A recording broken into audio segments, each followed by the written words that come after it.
അഖിലാണ്ടകോടി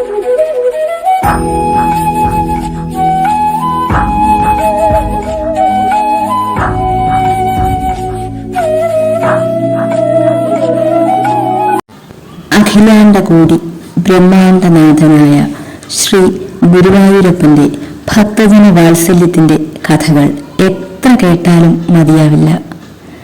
തന്റെ ഭക്തരെ ആരെങ്കിലും വേദനിപ്പിച്ചാലോ പരിഹസിച്ചാലോ അത് ഭഗവാൻ ക്ഷമിക്കില്ല. ഭക്തരുടെ വേദന ഭഗവാന്റെയും വേദനയാണ്. ഭക്തന്റെ മനസ്സ് നോവുമ്പോൾ അതിന് കാരണക്കാരായവർക്ക് ചെറിയ ശിക്ഷയിലൂടെ ഭഗവാൻ കാര്യം ബോധിപ്പിച്ചു കൊടുക്കും. തന്റെ ഭക്തയെ വേദനിപ്പിച്ച ബന്ധുവിനെ കൊണ്ട് ശ്രീമദ് ഭാഗവതം മുഴുവൻ വായിപ്പിച്ച ശ്രീ ഗുരുവായൂരപ്പന്റെ ആ കഥ നമുക്കൊന്ന് കേൾക്കാം. ഗുരുവായൂരപ്പന്റെ ഭക്തയായ ഒരു സാധു സ്ത്രീ സദാസമയവും നാരായണ നാരായണ എന്ന് അവർ ജപിച്ചുകൊണ്ടേയിരിക്കും. ഏത് ജോലി ചെയ്യുമ്പോഴും നാരായണ ജപം.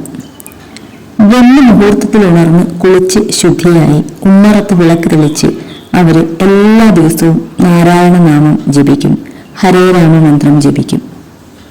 സാമ്പത്തികമായിട്ട് വളരെ പിന്നോക്കം നിൽക്കുന്ന ഒരു കുടുംബമാണ് അവരുടേത്. അവരും അവരുടെ ഭർത്താവും കൂലിവേല ചെയ്താണ് കുടുംബം പുലർത്തുന്നത്. കുട്ടികളുടെ പഠനവും എല്ലാം അങ്ങനെയാണ് മുന്നോട്ട് പോകുന്നത്. കുട്ടികളെയും നാരായണ ജപിക്കാൻ അവരെ പഠിപ്പിച്ചിട്ടുണ്ട്. കുട്ടികളും രാവിലെയും വൈകുന്നേരവും അവരോടൊപ്പം ചേർന്ന് നാരായണ ജപിക്കും, ഹരേ രാമ മന്ത്രം ജപിക്കും, ഭഗവാന്റെ സന്ധ്യാനാമങ്ങളൊക്കെ ജപിക്കും. പക്ഷേ ഇവരുടെ വീടിന്റെ തൊട്ടടുത്ത് താമസിക്കുന്ന ഇവരുടെ ബന്ധുവായ ഒരു സ്ത്രീക്ക് ഇതൊന്നും ഇഷ്ടമല്ല. സദാസമയവും നാരായണ നാരായണ എന്ന് ജപിച്ചുകൊണ്ടിരിക്കുന്നതിനെ അവരെപ്പോഴും പരിഹസിക്കും. ബന്ധുവായ ആ സ്ത്രീക്ക് ഉയർന്ന സാമ്പത്തിക സ്ഥിതിയാണ്.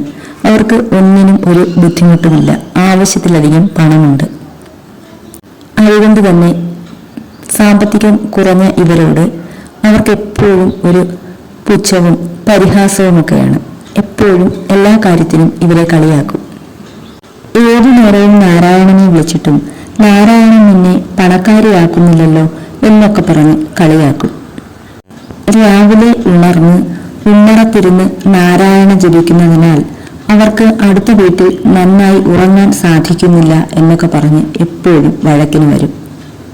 ഇത്രയും കിടന്ന് പ്രാർത്ഥിച്ചിട്ടും ഗുരുവായൂരപ്പൻ നിന്നെ ശ്രദ്ധിക്കുന്നില്ലല്ലോ എന്നൊക്കെ പറഞ്ഞ് ദിവസവും പരിഹസിക്കും.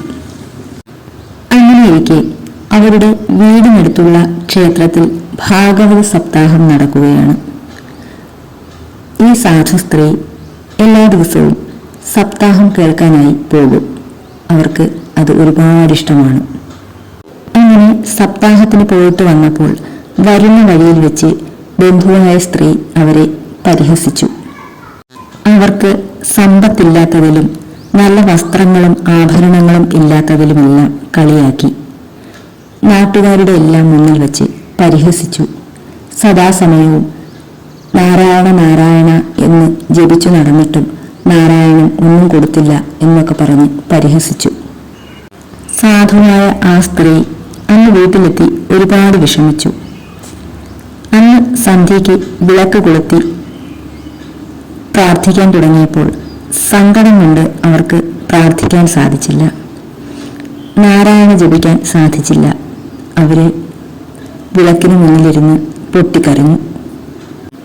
അടുത്ത ദിവസം അവരെ പരിഹസിച്ച ബന്ധുവായ സ്ത്രീക്ക് സുഖമില്ലാതെയായി. അവരുടെ കാലുകൾ രണ്ടും തറയിൽ കുത്തി നടക്കാൻ കഴിയാത്ത ഒരവസ്ഥ. ശരീരത്തിനാകെ ഒരു ബലമില്ലാത്ത പോലെ. ഒരുപാട് ഹോസ്പിറ്റലുകളിൽ കാണിച്ചു. പ്രത്യേകിച്ച് അസുഖമൊന്നും കണ്ടെത്താൻ സാധിച്ചില്ല. കുറേ നാൾ ആശുപത്രികൾ കയറിയിറങ്ങി. എന്നിട്ടും യാതൊരു മാറ്റവുമില്ല. അവസാനം ആരോ പറഞ്ഞു കൊടുത്തു ഒരു ജ്യോത്സ്യനെ പോയി കാണാൻ. അങ്ങനെ ജ്യോത്സ്യന്റെ നിർദ്ദേശപ്രകാരം അടുത്തുള്ള ശ്രീകൃഷ്ണ ക്ഷേത്രത്തിൽ വഴിപാടുകൾ നടത്താൻ തുടങ്ങി. അങ്ങനെ ശ്രീകൃഷ്ണ ക്ഷേത്രത്തിൽ വഴിപാടുകൾ നടത്താൻ തുടങ്ങിയ ആ ദിവസം മുതൽ രാത്രിയിൽ അവർക്ക് തീരെ ഉറങ്ങാൻ കഴിയാത്ത ഒരവസ്ഥ കൂടി വന്നു. എങ്ങനെയെങ്കിലും ഒന്നുറങ്ങിയാൽ ഉറക്കത്തിൽ ഒരു ചെറിയ കുട്ടി അടുത്തു വന്നിരുന്ന് ഭാഗവതം വായിച്ചു കേൾപ്പിക്കാൻ അവരോട് പറയും. തീരെ ചെറിയ ഒരു കുട്ടി, പക്ഷെ ആ കുട്ടിക്ക് നീല നിറമാണ്. കുട്ടി ഇങ്ങനെ അടുത്തു വന്നിരുന്ന് പറയുന്നത് കേട്ട് അവര് ഞെട്ടി ഉണരും. വീണ്ടും ഉറങ്ങാൻ ശ്രമിക്കും. ഉറക്കത്തിൽ ഈ കൊച്ചുകുട്ടി അടുത്തു വന്നിരുന്നിട്ട് പറയും ഭാഗവതം വായിച്ചു കേൾപ്പിക്കാൻ. അടുത്ത ദിവസങ്ങളിലെല്ലാം അവര് ഉറങ്ങാൻ ശ്രമിക്കും. ഉറക്കത്തിൽ ഇതുപോലെ നീല നിറമുള്ള ഈ ചെറിയ കുട്ടിയെ സ്വപ്നം കാണും. കുട്ടി അവരുടെ അടുത്ത് വന്നിരുന്ന് ഭാഗവതം വായിച്ചു കേൾപ്പിക്കാൻ പറയും. അപ്പോൾ അവർ ഞെട്ടി ഉണരും. രോഗാവസ്ഥയിലും ശരീരത്തിന്റെ ക്ഷീണാവസ്ഥയിലുമെല്ലാം ഉറങ്ങാൻ കൂടി കഴിയാത്ത ഒരവസ്ഥ കൂടി വന്നപ്പോൾ അവർ വിചാരിച്ചു, ഇനി ഭാഗവതം കൂടി വായിക്കാം, അങ്ങനെയെങ്കിലും സുഖമായിട്ടൊന്ന് ഉറങ്ങാൻ സാധിക്കുമല്ലോ. അപ്പോഴേക്കും ഒരുപാട് മരുന്നുകളൊക്കെ കഴിച്ച് ചികിത്സയൊക്കെ മടുത്ത ഒരവസ്ഥയിലായി. അങ്ങനെ അവര് എല്ലാ ദിവസവും ഭാഗവതം വായിക്കുവാൻ തുടങ്ങി. 2-3 ദിവസമൊക്കെ വായിച്ചു കഴിഞ്ഞപ്പോൾ ശരീരത്തിന്റെ ക്ഷീണാവസ്ഥയ്ക്ക് ഒരു മാറ്റം വന്നു. കുറേശ്ശെ നടക്കുവാനൊക്കെ സാധിച്ചു. ഒരുപാട് നാളിന് ശേഷം കുറച്ച് ഉറങ്ങാൻ സാധിച്ചു. അങ്ങനെ ഭാഗവതം വായന തുടർന്നു. ഒരാഴ്ച ആയപ്പോൾ കുറേയേറെ മാറ്റം വന്നു. ആഹാരം കഴിക്കാനും നടക്കാനും ഒക്കെ സാധിച്ചു. അങ്ങനെ ഓരോ ദിവസം ഭാഗവതം വായിക്കും തോറും അവർക്ക് നല്ല നല്ല മാറ്റങ്ങളുണ്ടായി. ചെറിയ ചെറിയ ജോലികളൊക്കെ ചെയ്യാൻ തുടങ്ങി.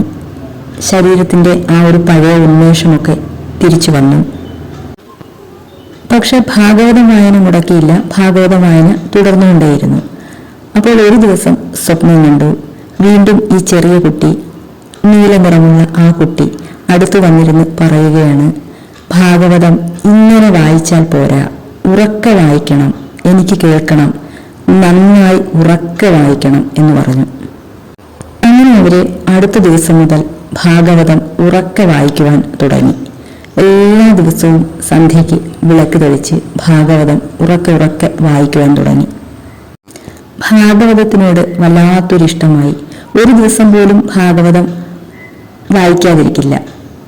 വായിക്കാതിരിക്കാൻ അവർക്ക് കഴിയില്ല. അങ്ങനെ ഒരവസ്ഥയായി. ഭഗവാനോട് വല്ലാത്ത ഇഷ്ടം തോന്നി തുടങ്ങി. ഭാഗവതം വായിക്കും തോറും ഭഗവാന്റെ കഥകൾ അറിയാനുള്ള ഇഷ്ടം കൂടിക്കൂടി വന്നു.